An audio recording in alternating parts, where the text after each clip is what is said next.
Salut les pantouilleurs, bienvenue dans cette nouvelle vidéo d'unboxing pendant laquelle on va ouvrir ensemble la boîte de Rifle Company pour les Américains. C'est pour le jeu Flames of War et c'est produit distribué par Battlefront.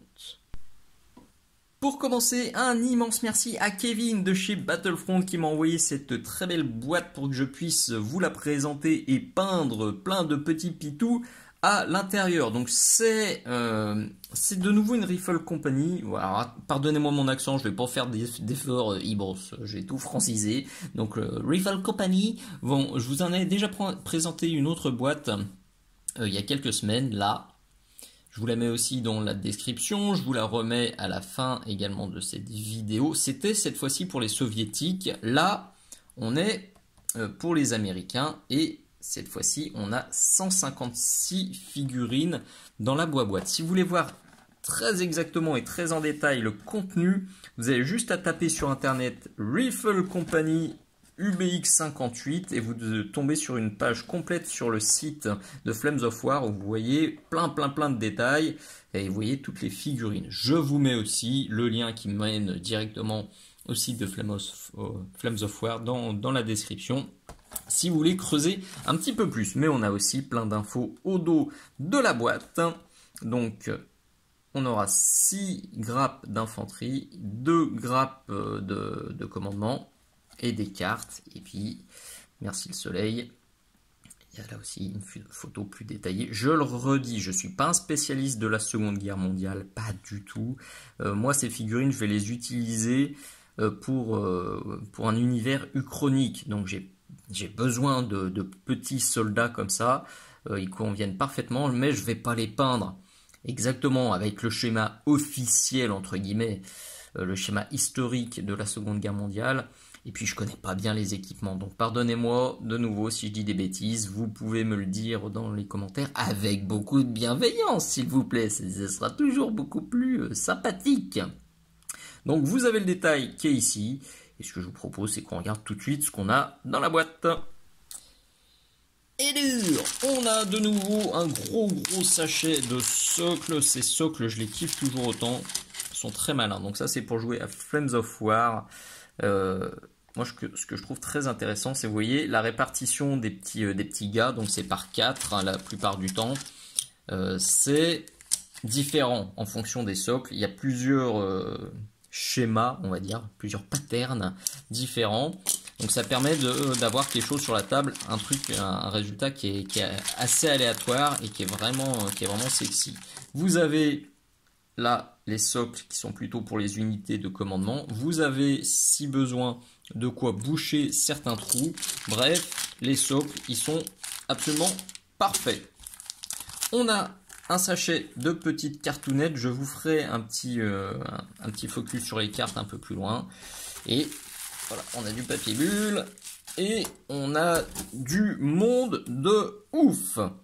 On a cette première grappe là.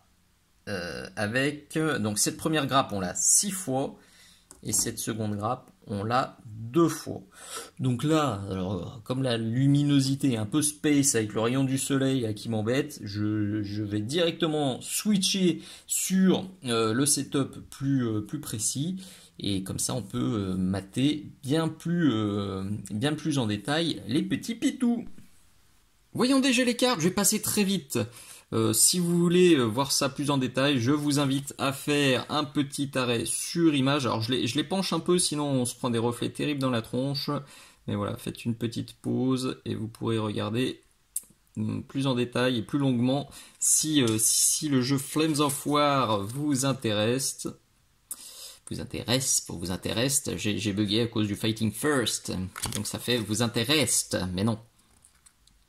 Voilà, et celle-ci, il y en a 5 en tout, et celle-ci j'ai l'impression qu'elle y est 3 fois, parce que j'ai remarqué qu'il y avait un petit numéro en bas des cartes, et là, celle-ci, donc elle est en 3 exemplaires, la MU119, le Rifle Platoon, c'est le thème, et là on voit apparaître des pitous, dont certains sont mes préférés, et sont déjà sur l'atelier de préparation et de peinture.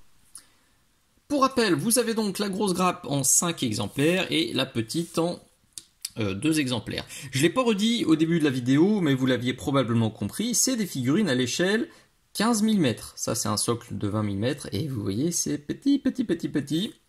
Quelqu'un m'a posé la question sur YouTube la semaine dernière, ou sur Facebook, je sais plus. Il m'a dit, bah, pourquoi tu conseilles de peindre du 15 mm? Je vois 3 gros avantages. 1. La peinture des pitous va beaucoup plus vite.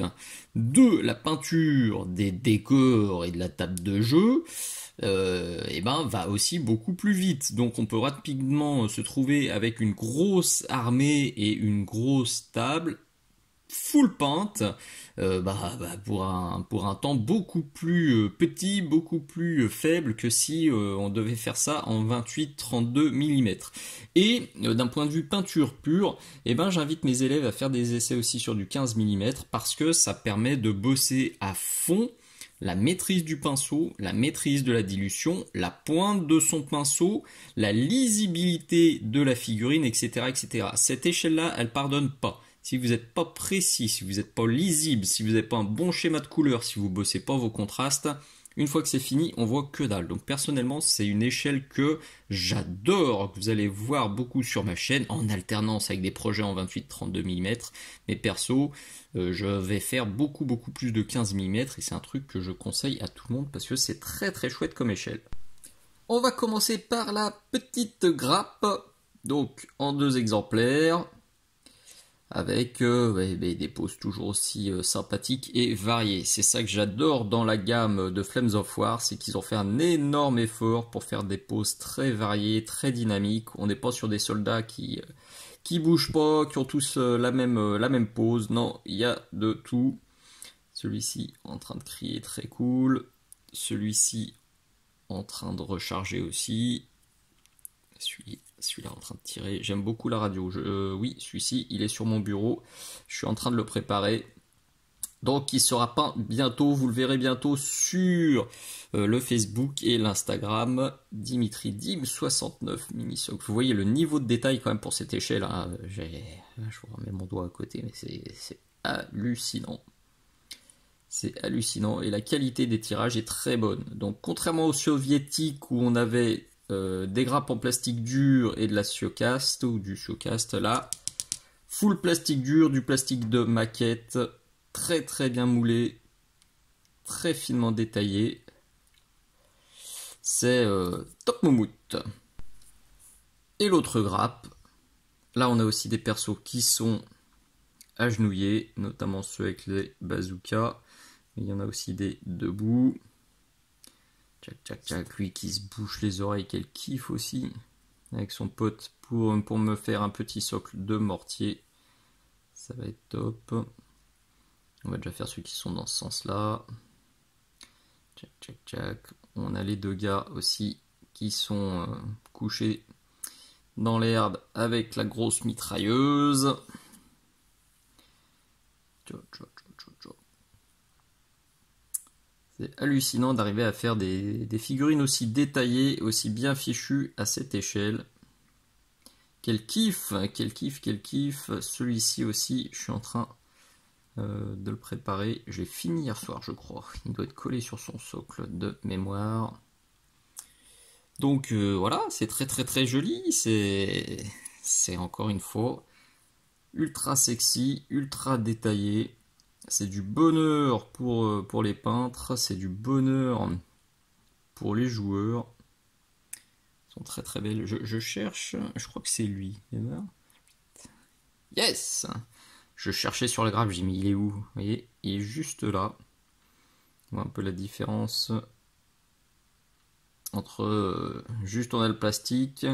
Et là, on a la version peinte. Alors, sur le plastique, on a l'impression qu'il est un peu plus maigrichon. C'est surtout dû au visage, parce que quand on voit le visage là, on dit « Oh, c'est tout fin », mais finalement, il y a aussi les pommettes qui sont sculptées. Il y a pas mal de détails au niveau des sangles et sur les côtés. Du coup, ça donne un rendu un peu plus large. Non, il a pas mangé trop de burger. Non, non, non. C'est juste que... une fois qu'on se met à la peinture, on découvre des détails qu'on n'avait même pas forcément vus au moment de dégrapper. Donc moi personnellement, c'est un truc que je kiffe. Voilà, pas besoin d'en dire plus, c'est là pour le coup c'est vraiment un sans faute, autant sur les soviets, les parties, les figurines qui étaient en plastique mou m'avaient moins emballé, autant là on est sur du full plastique dur, ultra qualitatif, zéro problème de moulage, zéro problème de casse ni rien, là c'est 100% parfait. C'est une boîte qui, au jour où je tourne cette vidéo, donc on est fin 2024, elle est à une quarantaine d'euros, donc 156 figurines pour 40 euros. Là, je pense que c'est de très loin une des boîtes avec le meilleur rapport prix quantité, qualité que je connaisse.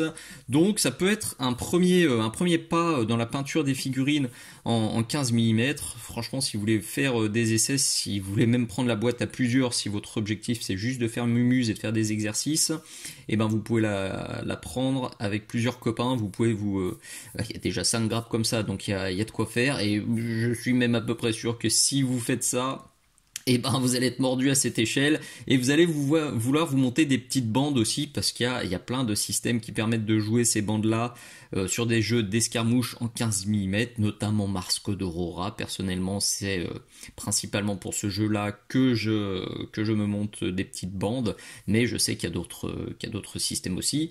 Et il y a aussi chez Battlefront le jeu Team Yankee, donc qui est un jeu de troisième guerre mondiale. En fait, ils ont imaginé une troisième guerre mondiale, donc il y a des troupes encore plus récentes qui n'ont pas été historiquement sur le champ de bataille, mais qui existent ou qui pourraient exister.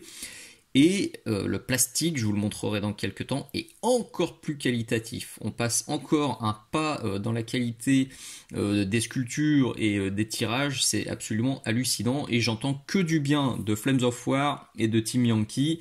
Donc de toute façon, à force de peindre ces figurines, je sais que je vais m'intéresser aussi au système de jeu. Donc c'est pas exclu que j'en reparle également. Voilà, un immense merci encore une fois à Kevin de chez Battlefront. Pour ma part, je vous dis merci d'être allé jusqu'au bout de cette vidéo. Pensez bien à liker, pensez bien à vous abonner s'il vous plaît, pensez à mettre un petit merci, un bisou, un poutou dans les commentaires. C'est bon pour le moral, c'est bon pour que YouTube me sorte des cryptes et du fin fond du référencement. Et puis parlez-en, partagez, parlez-en aux copains, c'est le plus important, c'est le bouche à oreille. Comme ça, je continuerai à faire encore plein de vidéos pour vous, pour cette chaîne. Des bises, à très bientôt, ciao ciao.